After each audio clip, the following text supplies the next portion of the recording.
नमस्कार, मैं Uday Shankar. News bioscope में आप सबों का स्वागत है। एक दिन पहले हम जिस बात की चर्चा कर रहे थे कि जिस तरह से झारखंड के कांग्रेस के मंत्री जब दिल्ली गए तो मल्लिकार्जुन खड़गे ने तुरंत उनसे मुलाकात की, उनसे बातचीत की, अच्छा खासा वक्त दिया और इसे लेकर कहीं न कहीं विधायकों का गुस्सा एक बार फिर फूटा है। अंदर खाने बताया जा रहा है कि विधायकों में काफी आक्रोश है। जब कांग्रेस की बैठक चल रही थी उस वक्त भी एक दिन पहले कई विधायकों ने अपनी भड़ास निकाली है, अपने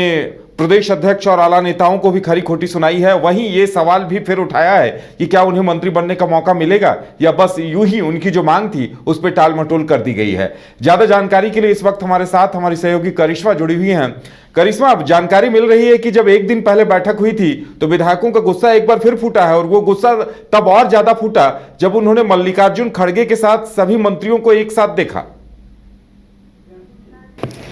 जी देखिए, कांग्रेस में अंदर कलह जो है वो साफ तौर पर अब देखने को मिल रही है, क्योंकि एक और जहां कांग्रेस के विधायकों का यही कहना था कि जब वो लोग आला कमान से मुलाकात करने के लिए दिल्ली गए हुए थे तब आला कमान उनसे मुलाकात नहीं किए थे। यानी कि कांग्रेस के जो राष्ट्रीय अध्यक्ष है मल्लिकार्जुन खड़गे वो काफी व्यस्त चल रहे थे, जिस वजह से विधायकों से वो नहीं मिले थे। और विधायकों का यही कहना था, जब वो रांची से दिल्ली जा रहे थे तब एयरपोर्ट पर उनका यही कहना था कि जो मांग लेकर ये लोग दिल्ली जा रहे हैं इस मांग को कहीं ना कहीं आला कमान के समक्ष रखेंगे और उन्हें ये समझाने की कोशिश करेंगे कि आखिर यहाँ के विधायक क्या चाहते हैं। देखिए, 8 विधायक जब यहाँ से दिल्ली के लिए रवाना होते हैं उनका यही कहना होता है कि जो 4 मंत्री है कांग्रेस कोटे के वो बेहतरीन तरीके से काम नहीं कर रहे, उनका परफॉर्मेंस जो है वो बिल्कुल जीरो रहा है और ऐसे में उनकी इच्छा यही थी कि नए चेहरे को मौका मिलना चाहिए। और यही वजह है कि कांग्रेस के 8 विधायक दिल्ली गए हुए थे, लेकिन जब मल्लिकार्जुन खड़गे से मुलाकात उनकी नहीं हो पाई थी तो उनका यही कहना था कि जब तक हमारी मांग पूरी नहीं होगी ये लोग इसी तरीके से आंदोलन करेंगे, इसी तरीके से विरोध करेंगे। लेकिन बजट सत्र को देखते हुए सभी विधायक जरूर राजधानी रांची पहुंचे थे,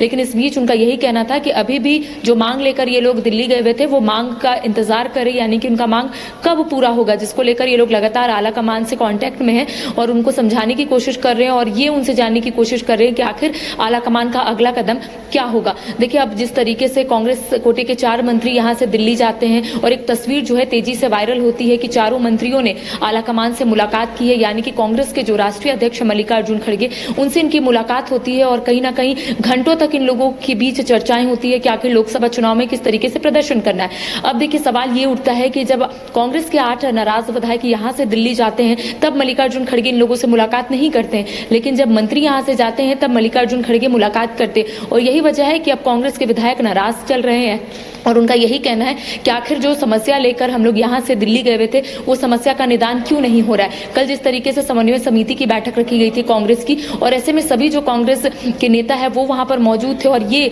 सूत्रों के हवाले से हमें जानकारी मिली है, क्योंकि अंदर मीडिया कर्मियों को जाने की अनुमति नहीं थी जहां पर बैठक हो रही थी। वहां पर यही पता चला कि अंदर जितने भी कांग्रेस के नेता है वो यही बोल रहे थे कि कब होगा बदलाव कांग्रेस में, क्योंकि देखिए यहाँ पर झारखंड मुक्ति मोर्चा की ओर से परिवर्तन देखने को मिला था। 2 मंत्रियों को बढ़ाया गया था, यानी कि दीपक बेरुआ के साथ साथ आपने देखा होगा बसंत सोरेन को आगे किया गया था और ऐसे में कांग्रेस जो है एज इट इज रहा। जो हेमंत कैबिनेट में कांग्रेस के 4 मंत्री थे वही चंपई कैबिनेट में 4 मंत्री रहे और यही वजह है कि कांग्रेस में कहीं ना कहीं वो कलह जो है वो अब उभर कर सामने आ रही है। सबसे बड़ी चुनौती ये होगी कि कांग्रेस अब लोकसभा लड़ने की तैयारी कर रही है और अगर मंत्रियों और विधायकों में इस तरह की रार मची रही तो लोकसभा का बेड़ा कैसे पार होगा, क्योंकि अगर विधायक सहयोग नहीं करते हैं और सिर्फ मंत्री सहयोग करते हैं, संगठन में उतने दिल से नहीं जुड़ते हैं और क्योंकि उनकी मांगों को लेकर उनका तो साफ कहना है कि हमें लॉलीपॉप दिया जा रहा है आला कमान की तरफ से, तो ऐसे में कहीं न कहीं कीमत तो कांग्रेस को चुकानी पड़ेगी।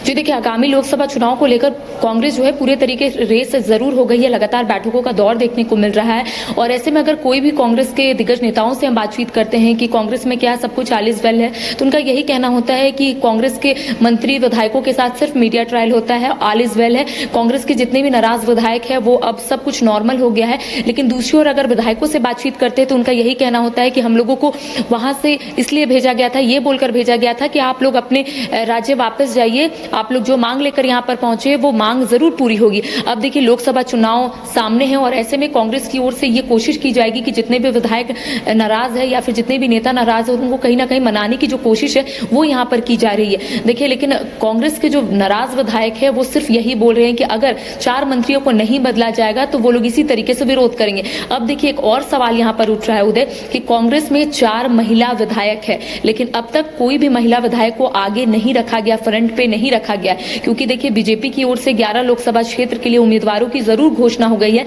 लेकिन कांग्रेस की ओर से फिलहाल इसको लेकर कोई भी निर्णय नहीं लिया गया है। अब तक ये भी पता नहीं चल रहा है कि आखिर कांग्रेस कितनी सीटों पर चुनाव लड़ेगी। ऊपर से बात यही सामने आती है, सूत्रों के हवाले से यही बात सामने आती है कि 9 सीटों पर कांग्रेस जो है वो चुनाव लड़ेगी, लेकिन सवाल ये उठता है कि क्या इस बार महिला को मौका मिलेगा, क्योंकि कांग्रेस की एक ही सांसद थी, वो थी गीता कोड़ा, जो बीजेपी में शामिल हो गई है, बीजेपी का दामन थाम लिया। अब सवाल ये उठता है कि क्या कांग्रेस महिला कैंडिडेट को आगे रखेगी बीजेपी की तरह, क्योंकि देखिए अब ये भी अटकलों का बाजार जो है वो गर्म हो गया है और यही खबरें सामने आ रही है कि जो झरिया विधायक है पूर्णिमा नीरज सिंह, वो शायद बीजेपी का दामन थाम सकती है। तो कहीं ना कहीं कांग्रेस की जो मुश्किलें हैं वो लगातार बढ़ती हुई नजर आ रही है। कभी विधायक नाराज रहते हैं, कभी जो मंत्री है वो यही बोलते हैं कि हम लोग तो अच्छे से काम किए। तो कह सकते हैं कि 2 गुट में फिलहाल झारखंड कांग्रेस बढ़ चुका है। एक गुट का कहना है कि प्रदेश अध्यक्ष के साथ साथ जो 4 मंत्री है वो अच्छे से काम नहीं कर रहे हैं, तो दूसरी ओर अगर हम लोग 4 मंत्रियों से बात करते हैं या फिर प्रदेश अध्यक्ष से, तो उनका यही कहना होता है कि सब कुछ ठीक है, विधायकों का व्यक्तिगत निर्णय था कि वो आला कमान से मिलने जाए, उनका व्यक्तिगत निर्णय की वजह से वो लोग अपना तमाम कार्य जो है यहाँ पर कर रहे हैं। तो कह सकते हैं कि लोकसभा चुनाव को लेकर कई सवाल जो है फिलहाल कांग्रेस बिल्कुल कई मुश्किलें हैं अभी कांग्रेस के सामने, और देखने वाली बात यह होगी कि इन मुश्किलों से कांग्रेस पार्टी कैसे पार पाती है। करिश्मा, हमारे साथ जुड़ने के लिए और तमाम जानकारी देने के लिए आपका बहुत बहुत धन्यवाद। तो बड़ा सवाल यह है कि कांग्रेस सभी को एकजुट कैसे करेगी, क्योंकि जो अंतर्द्वंद चल रहा है कहीं न कहीं आपस में पार्टी 2 फाड़ नजर आ रही है। एक खेमा मंत्रियों का है, एक खेमा विधायकों का है, और इन दोनों खेमों के बीच कहीं न कहीं आलाकमान या कांग्रेस पार्टी पिसती हुई नजर आ रही है।